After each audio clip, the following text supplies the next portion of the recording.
அவள் உனக்கு தேவையே கிடையாது. ஏதோ இங்கே நிற்கிறா பாரு மோனிஷா, அவளை தான் நீ கட்டிக்க போகிற. இனிமே அவளை நீ 2ஆம் தானமாக கட்டிக்கின்னு 10 மாதத்தில் குழந்தை பெற்று கொடுத்துருவா. இவ தான் என் மருமக, அவ்வளோத்தான். இங்கே பாரா சுதாகர், நான் வீட்டுக்கு கிளம்பிட்டேன். நான் முகூர்த்த நேரம் பார்க்க போகிறேன். நீ வந்து போன்ஷா கழுத்தில் தாலி கட்டணும், அவ்வளோத்தான். நீ கட்டலை அன்னைக்கு அம்மாவோட உசுறு இருக்காது இருக்காது இருக்காது.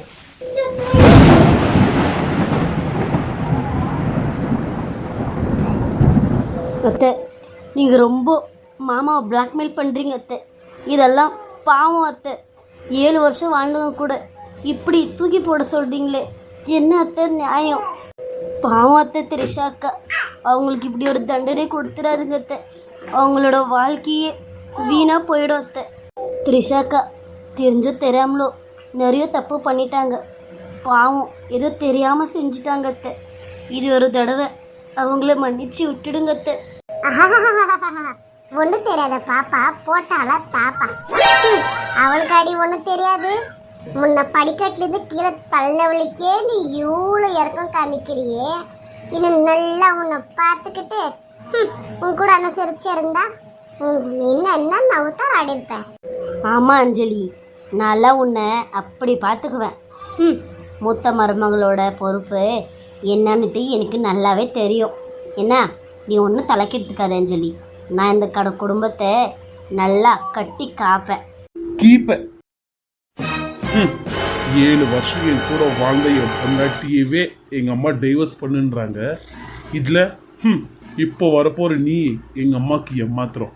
இங்கே பார், எங்கள் அம்மா கோவத்தில் ஒரு வாட்டி இப்படி தான் பண்ணுவாங்க. ஏதோ தெரியாமல் பண்ணுறாங்க. அதுக்கண்ணிட்டு இதே காற்றுலேருந்து ஓடி வந்து எரியிற வெளுக்கில் எண்ணெய் ஊற்றாதீங்க. நீயும் உங்கள் அம்மாவும். நீ கனவுல கூட நினச்சி பார்த்துக்காத நான் உன் கழுத்தில் தாலி கட்டுவேன்ட்டு. எனக்கு எப்போவுமே ஒரே பொண்டாட்டி தான், அது த்ரிஷா மட்டும்தான். த்ரிஷா மட்டும்தான், த்ரிஷா மட்டும்தான். என்ன மாமா பேசிட்டீங்க? 7 வருஷமா அந்த த்ரிஷா உங்களுக்கு பொண்டாட்டியாக இருக்கலாம். ஆனால் அந்த குழந்தையிலிருந்தே உங்களையே என்னோட கணவனா நினச்சி எத்தனை வருஷமும் நான் கல்யாணம் பண்ணிக்காமலே ஒன்று கட்டியே நான் வாழ்கிறேனே மாமா. இதுக்கு என்ன மாமா பதில்? என்ன போய் இப்படி பேசுகிறீங்களே மாமா? சொல்லப்போனா நான் தான் மாமா உங்களோட முதல் பொண்டாட்டி. த்ரிஷா எனக்கு அடுத்தவ தான். அப்படி சொல்றிய தங்க கட்டி. இதோ நிக்கிறாங்களே மாப்பிள்ள உங்க அம்மா, அதாவது எங்க அண்ணி. இவ பிறந்த அன்னைக்கு ஐயோ என் மருமக பிறந்துட்டான்னுட்டு எங்க அண்ணியும் எங்க அண்ணனும் ஹாஸ்பிட்டல்லே சொல்லிட்டாங்க. அது கடவுளா பார்த்து போட்ட முடிச்சு. அது யாராலையும் அறக்க முடியாது மாப்பிள்ள. அவதான் புத்தி கெட்டு போய் கண்ட வார்த்தைங்களும் விடுறானா? நீங்க மோனிஷாவோட பெத்த தாய். அவ பண்றது தப்புன்னு உங்களுக்கு தெரியல? அவ கூட சேர்ந்து நீங்களும் ஆடுறீங்க. சொந்த அத்தைய பார்த்து என்ன ஆடுற கீடுறன்ற. இங்க பாரு மாப்பிள்ள, 1000 இருந்தாலும் நீ என்ன பேசினாலும் எனக்கு கோவம் வராது. ஏன்னா நீ என்னோட சொந்த அண்ணன் புள்ள. என்ன நான் உன்னை விட்டு கொடுக்க மாட்டேன், நீ என்ன விட்டு கொடுக்குற மாதிரி. என்னவே இருந்தாலும் நீ என் பொண்ணுக்கு தாலி கட்டித்தான் ஆகணும். அதான் அண்ணியே சொல்லிட்டாங்களே. நீங்க தான் அம்மா வார்த்தைங்கள தட்டாத பசங்களாச்சே. அம்மா வார்த்தைய தட்டுவீங்களா என்ன? எப்படி அம்மா வார்த்தை தட்டிட்டீங்கன்னா பாவம் அம்மா சூசைடு பண்ணிக்குவாங்க, சத்துருவாங்க. அப்புறமா நீயும் உன் தம்பியும் 2 பேருக்கும் அம்மா இல்லாத பசங்களா போயிடுவீங்க. என்னவும் பார்த்து நடந்துக்கோ. இங்கே பார் சுகுந்தா, என் புள்ள என் பேச்சு தட்ட மாட்டான். நான் அப்படி தான் வளர்த்துருக்கேன். நான் சொன்ன நேரத்துக்கு நாளுக்கு அவன் மோன்ச கழுத்தை தாலி கட்டே தீருவான். நான்னா உசுறு என் பசங்களுக்கு. என் பசங்க இது வரைக்கும் இத்தனை வருஷம் ஆனாலும் என் பேச்சு அவங்க தட்டுந்தே இல்லை. பார்க்கலாம் நீ பார்க்குறேன், பார்க்க தானே போகிறேன். அம்மா என்ன பாருங்கம்மா, தயவு செஞ்சு என்ன திரும்பி பாருங்கம்மா. என்னால் முடியாதும்மா. த்ரிஷா விட்டு இன்னொரு பொண்ணு என்னோட மனைவியை நினைக்கவே என்னால் முடியாதும்மா. சுதாகர், நீங்க என்ன மிரட்டுங்க, அடிங்க, திட்டுங்க, என்னை என்ன வேணாலும் பண்ணுங்க. ஆனால் நான் சொல்கிறதாம்மா முடிவு, இல்லைன்னா நான் செத்து போயிடுவோம்மா. பரவாயில்ல, நீ சத்து போ. ஆனால் நீ த்ரிஷாவை டைவர்ஸ் பண்ணித்தான் ஆகணும். மோனிஷா கழுத்தில் நீ தாலி கட்டித்தான் ஆகணும். மா, இங்கே பாரு கார்த்தி, நீ கம்முன்னு இரு. உனக்கு 10 மாதத்துல ஒரு வாரிசு வரப்போகுது. ஆனால் இவனுக்கு ஒரு வாரிசு வருது வேணாமாடா கார்த்தி? உன் கூட பிறந்த அண்ணன் தானே, உனக்கு இந்த கவலையே இல்லையாடா? உனக்கு தான் நல்லது பண்ணோம் தோணல, எனக்கு தோணுது, நான் பண்ணுறேன். இங்கே பார் சுதாகர், நீ சத்தாலும் பரவாயில்ல, ஆனால் த்ரிஷா கூட வாழக்கூடாது. இதுதான் என்னோட முடிவு. என்னோட முடிவில் மாற்றமே இல்லை. அம்மா முக்கியம்னா அம்மா சொல்கிற பேச்சு கேளு, இல்லையா அம்மா போனதை தான் நீ பார்ப்ப. மா, மா நில்லுங்கம்மா, ப்ளீஸ்மா. இங்கே பாடுற கருத்தி, அம்மா என்னோட வழிகளை புரிஞ்சிக்கவே மாட்டேன்றாங்க. மாமா, எனக்கு புரியுது மாமா உங்களோட கஷ்டம்.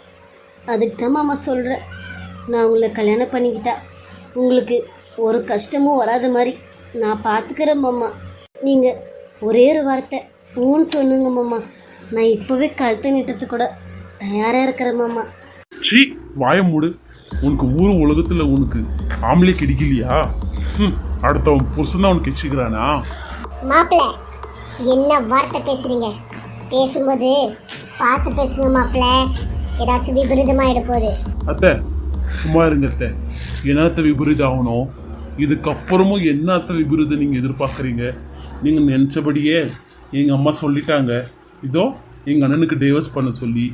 வேற இன்னும் என்னத்த நீங்கள் எதிர்பார்க்குறீங்க? எங்கள் அண்ணன் உசுரோட இருக்கக்கூடாதா? அது வேணுமா உங்களுக்கு? ஐயோ, என்ன சின்ன மாமா இப்படியெல்லாம் பேசுகிறீங்க? ஐயோ, நான் அவரை கட்டிக்க போகிறேன். அது எப்படி மாமா எங்கள் அம்மா அப்படி ஒன்று நினைப்பாங்களே மாமா? இங்கே பாருங்கள் சின்ன மாமா, இப்படியெல்லாம் பேசாதீங்க சின்ன மாமா, எனக்கு ரொம்ப மனசு வலிக்குது. யார சின்ன மாமான்ற? இனிமே உனக்கும் எனக்கும் இதோ எங்கள் அண்ணனுக்கு சம்மந்தமும் இல்லை. உங்களோட ஆட்டத்தை என்ன இருந்தாலும் எங்கள் அம்மா கிட்ட ஆடிக்கோங்க, எங்ககிட்டலாம் வர வேலை வச்சுக்காதீங்க. என்ன சின்ன மாமா, நீங்களும் இப்படி புண்படுத்துறீங்களே? உங்களை விட ஒன்றும் அவங்கள புண்படுத்தலை.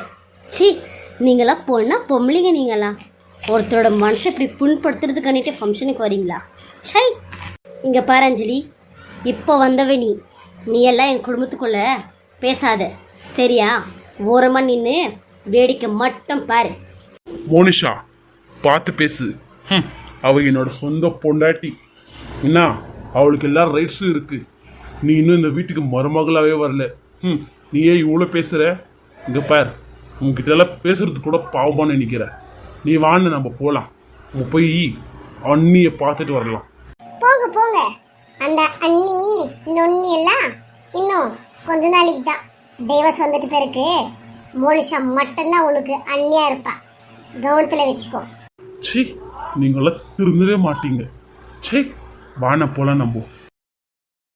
அஞ்சலி வா, நம்ம போய் அண்ணி பார்த்துட்டு வரலாம். என்னங்க த்ரிஷாக்கா எங்கே அட்மிட் இருக்கிறாங்க, எந்த ஹாஸ்பிட்டல் எங்கே இருக்கிறாங்கன்னு தெரிலங்க. எங்கே போய் எப்படிங்க தேடுறது? அவங்களுக்கு என்ன ஆச்சுன்னு கூட இன்னும் நியூஸ் கூட வரல. த்ரிஷோட அம்மா தான் கூட போயிருக்கிறாங்க, அவங்க கூட ஒரு ஃபோன் கூட பண்ணலையேங்க. என்னம்மா சொல்ற? த்ரிஷா அட்மிட்டாக இருக்கிற ஹாஸ்பிட்டல் கூட தெரியலையா? ஆமாம் மாமா, அவங்க பாவம் அவசரத்தில் தூக்கின்னு போயிட்டாங்க. என்னாச்சும் ஏதாச்சும் எதுவுமே தெரியலையே மாமா. மாமா, த்ரிஷாக்கோட அவங்க அம்மாவுக்கு ஃபோன் பண்ணி பாருங்களேன் மாமா. இதோ பண்ணுறேன். ஹலோ ஹலோ அத்தை, எங்க அத்தை இருக்கீங்க? என்னாச்சு அத்தை த்ரிஷாக்கு? எந்த ஹாஸ்பிட்டல் இருக்கிறீங்க அத்தை? சொல்லுங்க அத்தை, எப்போ வர? ஹலோ மாப்பிள்ள, நான் என்னத்த பண்ணுவேன்? ஐயோ கடவுளே. அத்தை அழுவாதீங்க அத்தை. எப்படி இருக்கா அத்தை த்ரிஷா? என்ன ஆச்சு அத்தை த்ரிஷாக்கு? சொல்லுங்க அத்தை. மாப்பிள்ள, த்ரிஷா ரொம்ப சீரியஸா இருக்கலாமா? அவளோட உசிரிக்கே உத்தரவாதம் இல்லைன்னுட்டாங்க மாப்பிள்ள. என்னது?